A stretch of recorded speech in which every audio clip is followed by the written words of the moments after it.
Appreciate it so much, Frank, for joining me today. Very excited to talk about your journey and sort of your venture into electrifying boats. And that industry it looks like it's about to sort of take off. And the whole electrifying our grid and electrifying the things that we use for transportation is obviously in the first inning. We're just starting out here. So it's going to be a bright journey ahead. Before we get into HALEVAI and what you're doing now, talk a little bit about your journey, your sort of career arc before HALEVAI. What was that like? Maybe we can start with Parley for the Oceans if you want to start there, or even before there. Like, what was your love for sort of the ocean and just looking at climate and the future there? Yeah, thank you. And I'll share, it goes back to about when you're 9 years old and you start to understand the magnificence of this thing. We were a family that grew up in Brooklyn and we didn't, swimming for us was beaches where there was no visibility. So you never see anything in the ocean. You just see this green or brown or gray, blue water. And it was, so much part of our life because we were in and around the water so much, but there was just no life in it. We couldn't see the life. And then when I was 9 years old, I took a first family trip to Bermuda, where we had some family living in. And I didn't even have goggles, but just to get underwater in such a clear environment and see the abundance of colors and the volume. It changes your perspective. It changes everything. And then you start to open up your eyes to what's really out there. And I started to look at videos and I start to understand things about, shark finning early days. That was kind of the derivative, the drive behind making a shift from production and hospitality, which I did in my 20s and early 30s, into this more environmental conscious aggregate new technology as it relates to climate and changes that are happening globally right around us. And it was also around that time where we were seeing significant changes happening rather quickly. I was doing production for Formula One. And so I was in these 8 really cool cities around the world every year doing these productions. And some of them are around water, Abu Dhabi, Monaco, and you see the changes in the environment. I've been a diver my whole life and saw that just marine environments that I'd been in 15 or 20 years ago in my lifetime were looking extremely different, just to my eyes. And then you get the scientists and they tell you what's really going on. You listen to the numbers and you hear the reports and you think, how can I be part of a movement of change? Just how can I participate in this a little bit? And so that's how I met the leadership at Cyril at Parley in those early days, pre-first event. Was I had worked on a campaign to make shark finning illegal in the state of New York. And make shark fin products illegal in the state of New York. And so it was illegal then to land sharks for their fins, but it wasn't illegal to sell the products that were shipped from China or somewhere else in the world. And I thought, well, how could it be that I've lived my entire adult life? Now I was in my early 30s thinking I was accomplished, but really thinking, well, there's still shark fins in the window on Broome Street. So I've done nothing.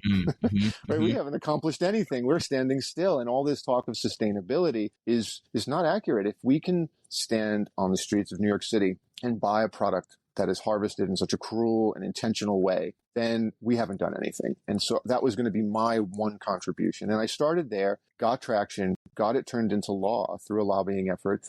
And then I met some really interesting people that were also looking at doing more work. And that's how I got started with Parley and doing some production with them and then taking that through. And in the process of working with them in various capacities for over a decade, really, what I found was that we were in these places trying to do good. Remote islands, the Maldives, for example, collecting plastic, communicating around it. And every time we did something, we were using a gas boat. And they were all small boats. They were all small watercraft. They were under 30 feet. They were short range. And I would think to myself, well, you kind of, we're this interesting species, humans, because we innovate problems, we innovate solutions, but by innovating solutions, we innovate more problems. And, but the good news is that we always find ways to fix things that we've broken. And so at that early stage, I was wondering, well, what could electrification look like? I was more interested at the time in material sourcing. What was the next material going to be at scale? And I'm at fault, like most people. I'm wearing a pair of pants that I love, and they're probably made of polyester and plastic. And I happen to like the way they fit.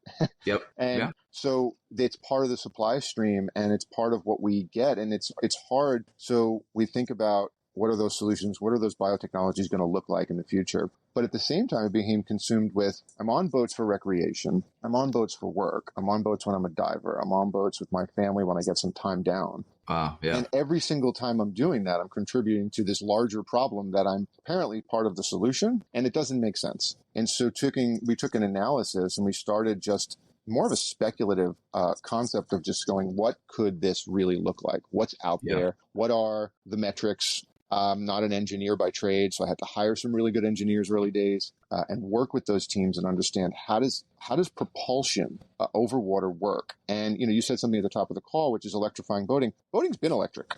It's just the propulsion systems are gas-based, Gotcha. right? So all the Gotcha. systems on boats, Yes. what makes them work, bigger boats, air conditioning, navigation, the start and stops, the music you Yep. play, the refrigerators, everything's powered by electric. So these are low voltage batteries, 12, 24, 48 volt systems. So it's thinking about how do we then, and the good news there is that means that there's pretty much charging everywhere because you got to charge these low voltage systems. So now it's just about powering with high voltage and thinking about that. We talk about we talk about the materials first, right? And then maybe we get into sort of supply chain and all those things. I guess, what did you learn from that decade there at Parlay that sort of, not maybe a catalyst, but help you sort of in the early days of HALEVAI figure out, like, supply chain is one of the hardest things, right? I mean, it just, there's a lot of parts to it. You got parts coming from all over the world. There's just so many different hands in the jar to make something, even a pair of pants, right? There's so much. So the supply chain probably goes so many different miles just for those pair of pants, let alone different parts into, an engine or a battery, whatever it might be. I guess, what did you take away from Parlay, maybe in supply chain, but other stuff in general to help you, solve for this problem? Yeah, one of the things I learned in watching that whole team work was that you have to accept the nature of things, but that doesn't mean you have to stop innovating.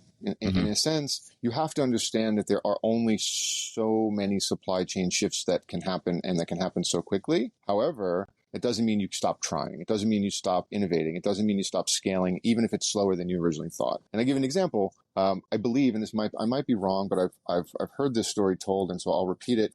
Forgive me if I'm wrong, but I believe it was the DuPont company that developed Lycra, and it developed Lycra in like the 1920s or 30s. So, and it took 100 years for this to make it in. It took 100 years for the supply chain to be in almost every material that we touch. But now it's in almost every material we touch.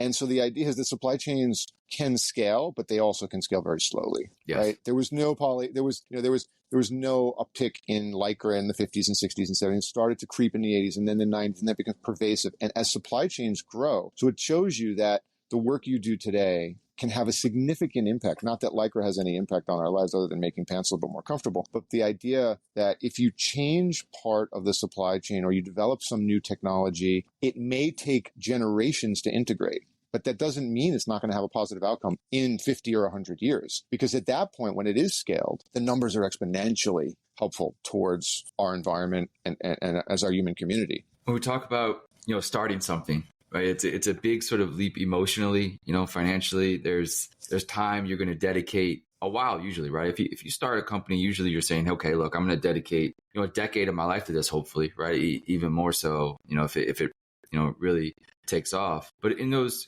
sort of early days of creating and developing and hiring, I guess now, like, how do you talk about HALEVAI? How do you explain to somebody when somebody asks you about it? It can be as simple as it can be, or as broad as it can be. But I guess, what do when you talk about the mission and vision, what does that look like? Yeah, no, it's interesting, and what you learn when you start any new process or development is that you have these ideal goals that you want to reach, and you realize what's possible, and you have to sort of engineer into the possibilities rather than try to just R&D it until you get it to exactly where you think it should be. Yeah. That we specialize in integration of services. So by getting the cost down to the consumer, we think we can broaden the consumer market and the adoption of this technology. And we understand that this technology is also, when you compare, there is no apples to apples comparison between our boat and another boat, because we did create a new user experience. There's a lot of similarities, but there's also a lot of differences. We took a infused hull, a vacuum infused hull, which is a technology used for a lot of, offshore V-hull boats. And we made a trimaran. And the reason we did that was we started to do conditional flow dynamics. We realized that the forces applied or required to move over water with using electric propulsion are pretty significant. And so wherever we could reduce the drag And that was in the hull design. So we designed a new style hull that's unique, and it is, you may have seen other trimarans, but you haven't seen our exact hull because we designed it specific for this use. And so integrating systems and making them serviceable and making them understandable to the average person who either is in boating currently or maybe never thought about it because it was too complex. It was unapproachable. I'm down here in Miami doing a lot of demos, and I do a lot of demos with moms, and they've never driven a boat. Yeah. There's a lot of women who, and for whatever reason, they just never felt comfortable. And it's men too, right? But I find it with moms, they get really excited because it's a new technology and it's approachable. When it starts, it doesn't make any noise. I can fob on my system here. I'm on the boat today and it makes no noise. And then I hit two buttons and my prop's engaged and I start navigating. And because we have a trimaran and because it's got a wide profile, which is good for like opening up the deck space for families, it's also really stable. It doesn't list like a typical V boat. And so we see this whole new market of people who find this technology really approachable. And I think that's the beauty when you create something, when you create a new category, is that there's really no end to the possibility of who your customer can be, as opposed to saying,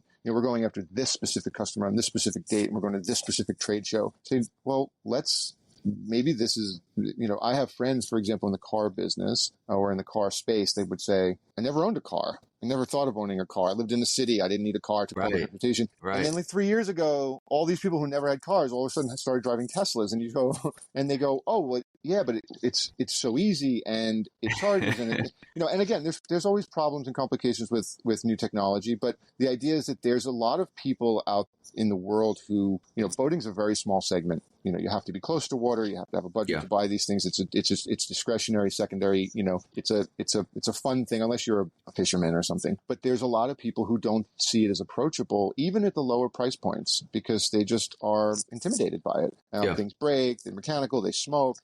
You have to go get gas, and there's just something about that technology which is beautiful because, I've been on boats my whole life. Yeah. I love the fact that you can get out on the water, but there's also something nice about this newer version, which is silent and quiet and powerful and responsive and safe. And that's the most exciting part about creating new things, is making them so that they can integrate into new markets, but also where there's an existing framework, you try to fit into that framework as well. When you did some of the initial research, because like you said, you kind of got to be close to water, live around water. Like I'd never thought about riding a boat. It just wasn't like growing up. It wasn't necessarily around me.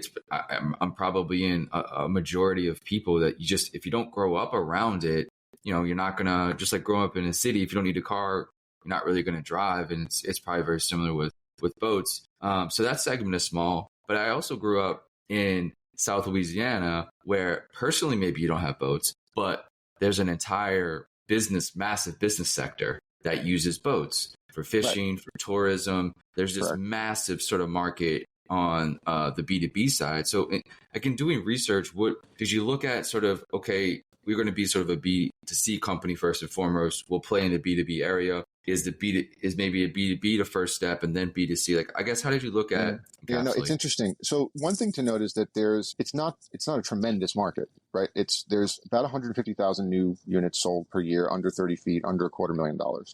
That's kind of how the industry segments it. They look at boats that are under 30 feet and under 250, and then over 30 feet and above 250. And the largest segment in America, 80% of the boats sold, are in that lower segment, right? So that's where boating happens. And then within that, 100,000 of those units are like, kind of small watercraft that are used for day use only. Just, families out on lakes, rivers, tidal estuaries, in bays, intercoastal, short range vehicles that are going to go anywhere between 10 and maybe 25, 30 miles in any given day. And that includes, getting out of your house or your marina, getting into an area where you can maybe run at speed, playing with the water skiing, tubing, stopping for lunch, going various speeds back and then closing it up. So we designed towards that specific market, the largest, because we thought there's the other factor of what does our grid look like today and what is it going to look like? And so we hear about all these net zero concepts where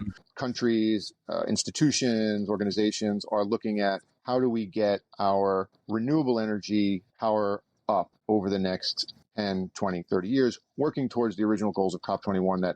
That's why we named this the Model 2050, because the goal is that by 2050, the majority of our grid is renewable. And so that's the first model. The focus is we are 12 or 13% renewable today in the United States. European countries are maybe, Europe as a whole is maybe a little closer to 20% currently. So today, when you plug in, it's really not about whether you're, doing good for the planet, to be perfectly honest, right? But in 5 years, 10 years, 20 years, as these technologies adopt and scale and become more price conscious, that's where you start to see a really scale impact. It's kind of a compound effect too, because as more and more people do it, it sort of compounds in the lower CO2 and a lot of different emissions aspects. Right. So you're mitigating carbon every time you plug in. We have a slogan, plug in, pull out, right? It's super easy. Just plug the thing in. When you're ready, you pull out. You don't have to think about, maintenance and gas and any of these things that you typically work in. It's a really seamless process. But every time you plug in, you can know that you're actually mitigating carbon, right? But you're also working towards a renewable energy goal, right? So it's twofold. So when you talk about segments of market, recreation is a key for us. Marina operators are key for us. Municipalities, which are harbor patrols, private organizations. I live down here in South Florida, and each community has a patrol. It's a private organization that's been given legitimacy by the city to go and patrol those waters and keep them safe and make sure that the rules are being followed. These vehicles they may need quick acceleration, which we have, but they don't go long ranges, and the nice thing about operation on battery is that when you're idling, you're not burning any fuel. There's no fuel burn. Whereas those boats, even if they're idling, at 600 or 800 RPMs, they're constantly burning fuel. And so as a renewable energy resource, these work boats that are working 12 hours out of every 24-hour cycle could be charged and charged and reworked, and be net zero throughout that entire process. And so when you start to think about that as scale, and then lastly, a really big one some of our first early adopters are universities and research science centers, because it's the same equation I mentioned when I discussed, we're out doing collection or doing beach cleanups on gas boats. Think about the folks who are out doing the science and doing the research that gives us the science, that shows us the predictions. They're out doing the research and gathering data while on gas boats. So there's an immediate need right there for universities and research institutions for adopting this technology. And then, obviously on a blue water side, if they have to go further distances, longer range, get out to the open ocean for, and stay over for periods of time, there's going to be, gas boats that are going to be used to do this for the foreseeable future. But the short range testing, monitoring, even introduction to when students start working and they learn the basics of boating. They're out on gas boats learning safety and standards and, how to take samples and so this should all be happening on electric because it's renewable and they can power at the dock and it's responsible. So we see these four main categories where recreation and early adoption from the universities and education. And then as we grow into scaling the municipality, contracts, and getting into like a 2025, 2026 scale, where now we're supplying municipalities around the country, we're supplying universities around the country. There's a larger scale recreational buy-in and hopefully a reduction in cost from our end, where we can start to simplify what we have, offer shorter range battery packs for those in communities where maybe they don't, we offer a 75 and 100 kilowatt hour pack. But if you're going to do 10 miles a day on a lake and you're never going to burn through more than 20 or 30 kilowatts, that's a rather large part of the build cost. So we can take that, engineer it down, and make an offering to people who can adopt into all these smaller lake communities around the country. I have a couple questions about the technology a little bit. One would be, let's see, navigation, internal IoT within sort of, the boats. Is that sort of partnering with current GPS officers? Are you building your own software for the boats? And then secondarily, the technology of sort of the, the battery or the engine, so to speak, can that be put into all these boats that are in the ecosystem already? Is there a way to, or sort of you're building it where you kind of have to encapsulate into the entire new boat that HALEVAI is building versus, putting this technology in the current ecosystem where you can kind of, give all these gas boats a new life with the technology you could just implement into it? That's an interesting question, and the answer is one that is multifaceted. So the hull of the boat you're trying to power determines the power ratio that you need to power it. So some boats can be easily converted, especially for low speed navigation. So there are other companies out there that do this, and it's very low power conversion. So you're going to get 8 to 12 knot max speeds, which is like 12, 13, 14 miles an hour. That'll be your top speed. But if you have a small boat and you don't need to go quickly and you want to just cut out gas, and there are plenty of options in that range. Our boat is more of an experience because we have a lot of power in it. It's super high power. Gotcha. So, we're talking about top speeds that, reach 35 knots, right? So, these are pretty aggressive top speeds, fast acceleration, cruising speeds where, we have our cruising dialed in at around 21, 22 knots, which is a nice cruising speed for, getting around any of these different environments. So we have different deck plans for different use cases, but the technology that we're using is also built to integrate existing systems that people are familiar with. So we're working with Mercury as an OEM supplier we're putting in, they have what they call stern drives. And so they have two models of stern drive. We're working with both models. There's a higher end model and an entry level model. And again, we engineered this so that we could be the most approachable electric boat company that's currently on the market. So the most high performance at the lowest cost with the most power. So we want people to have this kind of replicated experience, but also saying it's kind of like every other boat I've had, but it's just easier to use. and it costs me less to operate. So, when one thinks about, for example, the cost of power, if you have a 100 kilowatt hour pack and you plug into your dock power, which is a standard JL 1772 car charger. So the same car charger you see on every car but Tesla. Tesla has their own patented electric charger connection. But the standard one you'd buy on Amazon, which is a phase 1 or level 1, level 2 charger, which goes high and low voltage, works on our boat. So you can plug it into any power that you have available, the same power that you plug your iPhone into, or if you have a 240 connection in your garage, you can go direct to the 240. Your charge speed will be 5 times faster if you're on the 240. But when you think about cost, it's going to cost you about $8. And ranges in price throughout the country. The price per kilowatt hour ranges state by state. But on average, you're going to be paying $7 to $12 to fill up the 100 kilowatt hour pack, which gets you 40 to 50 nautical miles. So that changes a lot for customers because they realize when they start to aggregate their actual operating costs for the summer or for the full year, if they're in places where there's good weather year round,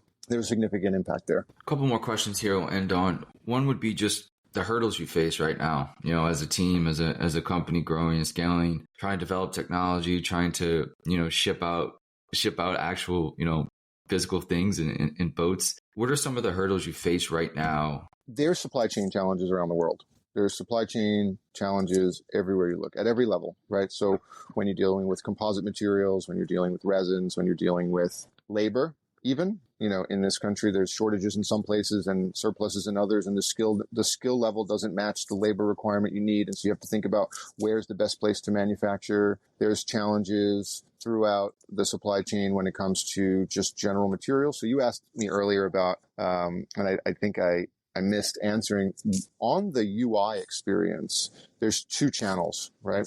There's the channel on the driveline channel, which is going to tell you the speed you're going, the RPMs you're spinning at, your state of charge, whether you're in an optimal state of performance, what your range calculation is. And that's all something that we developed in partnership with a powertrain supplier. That's also a US-based company.